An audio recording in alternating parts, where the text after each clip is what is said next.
Seja bem-vinda à Biblioteca Mística, um espaço onde as histórias atravessam o tempo e despertam a imaginação. Hoje vamos continuar com um dos contos mais fascinantes da literatura, Alice no País das Maravilhas, na versão adaptada por Monteiro Lobato. A cada capítulo, um novo mistério. A cada página, uma nova descoberta. Permita-se entrar neste mundo onde o impossível acontece, onde portas se escondem e onde o tempo corre de maneira inesperada. Acomode-se, respire fundo e vamos começar. Capítulo 10. A Quadrilha das Lagostas. A tartaruga falsa deu um profundo suspiro, passando uma pata pelos olhos. Depois, voltou-se para a menina e tentou falar, mas os suspiros embargavam-lhe a voz. Parece que você tem um osso atravessado na garganta, observou o grifo, dando-lhe alguns murros nas costas. A tartaruga finalmente recuperou a voz e continuou, enquanto lágrimas copiosas lhe corriam pela face. Não sei se você já viveu algum tempo no fundo do mar, disse para a menina que arregalou os olhos, estranhando a observação. Nunca. Nesse caso, jamais foi apresentada a uma lagosta. Alice pôs-se a pensar. Lagosta? Ah, sim, já comi uma. Mas teve medo de expressar em voz alta este pensamento, limitando-se a responder que não. Então não pode fazer ideia do que seja uma quadrilha de lagostas. Está claro que não, confessou Alice. Tão simples, exclamou o grifo. Primeiro, forma-se uma fila ao longo da praia. 2 filas, emendou a tartaruga. Uma de focas, outra de tartarugas. Isso depois de limpar-se a praia das águas vivas ou peixes gelatinosos. O que dá muito trabalho, porque são difíceis de ser pegados. Depois, cada um dá um passo à frente, tendo uma lagosta como par, ajuntou o grifo. 2 passos, emendou a tartaruga. E cada um muda de lagosta, voltando todos para trás. Depois, sabe o que acontece? Atiram com as lagostas para o mar, concluiu o grifo. O mais longe que podem, acrescentou a tartaruga. E nadam atrás delas, ajuntou o grifo. E as lagostas voltam outra vez, gritou a tartaruga. Voltam para a praia. Tudo isso não passa da primeira contradança, explicou ela baixando a voz. E como ambos estivessem a dar saltos para melhor mostrar como era a dança, parece que caíram em si e envergonharam-se, porque chegada a esse ponto, sentaram-se na posição primitiva, muito tristes e calados, olhando para Alice. Deve ser uma dança muito linda, disse esta para animá-los. Quer conhecê-la? Perguntou a tartaruga. Com muito gosto. Então venha. Vamos experimentar a primeira figura, disse a tartaruga ao grifo. Como não há lagostas, passaremos sem elas. Mas quem faz a parte do canto? Cante você, que eu já me esqueci da letra, respondeu o grifo. Assim se fez.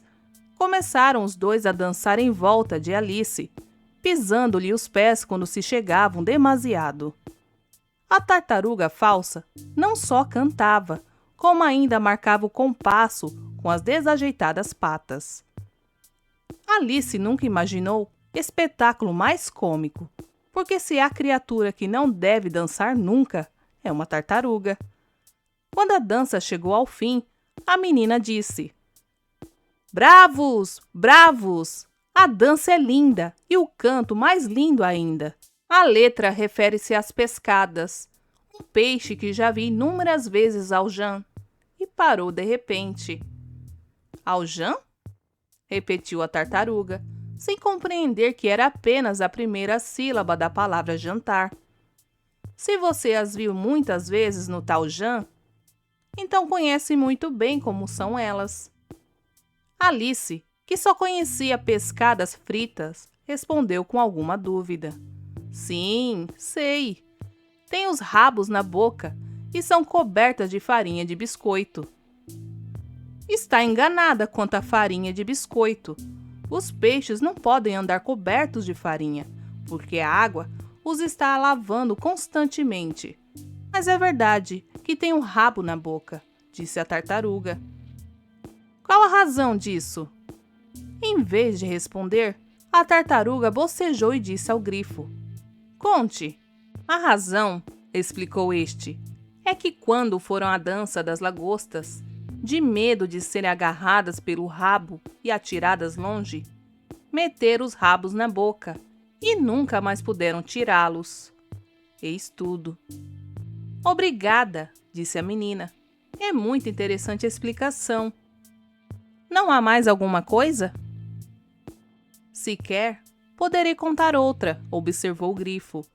Sabe por que se chamam pescadas? Nunca pensei nisso. Tão simples. Chamam-se pescadas porque são pescadas, disse o grifo. Alice desapontou com a brincadeira, mas a tartaruga disse-lhe umas amabilidades que lhe fizeram voltar o bom humor e pediu-lhe que contasse alguma coisa da sua história. Poderei contar minhas aventuras, disse Alice, começando pelas de hoje, porque ontem eu era outra pessoa. Como isso? Explique-se, suplicou a tartaruga. A menina começou a contar sua história, desde o momento que viu pela primeira vez o coelho branco.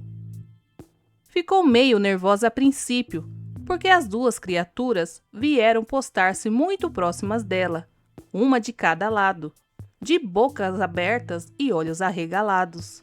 Mas vendo que eram boas pessoas, criou coragem e continuou. Os ouvintes permaneceram quietos até o momento em que Alice contou a passagem do encontro com o bicho cabeludo, na qual as palavras lhe saíam atrapalhadas. Nesse ponto, a tartaruga interrompeu-a, dizendo: Isso é muito curioso. É a coisa mais curiosa que pode haver, ajuntou o grifo. Tudo sair diferente, repetiu a tartaruga, como se estivesse pensando em voz alta. Oh, peça-lhe que repita um pedacinho da conversa, disse ao grifo, como se essa criatura tivesse alguma autoridade sobre a menina. Fique de pé e recite A Vida do Vagabundo, ordenou o grifo. Como são mandonas essas criaturas, pensou Alice. Querem fazer-me repetir versos, como na escola.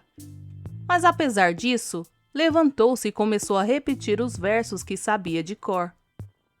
Sua cabeça, entretanto, esteve por demais cheia de lagostas, de modo que cada vez que aparecia a palavra vagabundo, ela dizia lagosta, e ficou uma grande trapalhada.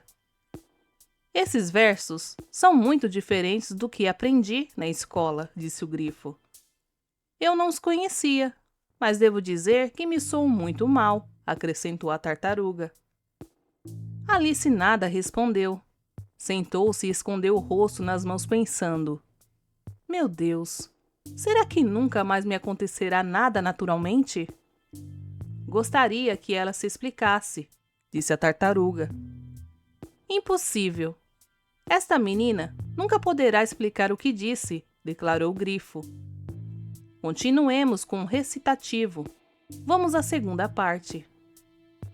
Embora na certeza de que ia recitar tudo errado, Alice não ousou desobedecer e continuou a dizer os versos com voz trêmula. Em meio, porém, a tartaruga interrompeu-a. Pare com isso de uma vez. Está tão atrapalhada que já estou ficando com dor de cabeça. Alice respirou, porque parar com aquilo era justamente o que ela queria. O grifo então perguntou-lhe se desejava vê-los ensaiar outra figura da dança das lagostas. Não, respondeu Alice. Prefiro que a tartaruga cante outra cantiga. Bem, disse o grifo um tanto desnorteado. gostos não se discutem. Cante a sopa de tartaruga, minha cara amiga. A tartaruga falsa suspirou profundamente e começou a cantar, soluçando de vez em quando. Esperando os convidados na sua terrina, etc. Bela sopa gordurenta e cheirosa. Era comprida a canção, e a cantora estava no meio quando um grito ao longe veio interrompê-los. O julgamento vai começar, dizia a voz. Venha comigo, ordenou o grifo, tomando Alice pela mão sem esperar que a cantiga chegasse ao fim. Que julgamento é esse? Indagou ela aflita, enquanto corriam. O grifo só respondeu, corra! E apressou a marcha, puxando-a com mais força. De longe ainda ouvira a voz rouca da tartaruga, repetindo os versos do estribilho. Sopa cheirosa e quentinha, bela, sopa de tartaruga. E assim encerramos mais um capítulo de Alice no País das Maravilhas, na versão adaptada por Monteiro Lobato. Se essa história despertou sua imaginação, deixe seu like e inscreva-se no canal para continuar explorando mundos extraordinários. No próximo capítulo, novas surpresas aguardam por Alice. E talvez por você também. Até a próxima leitura!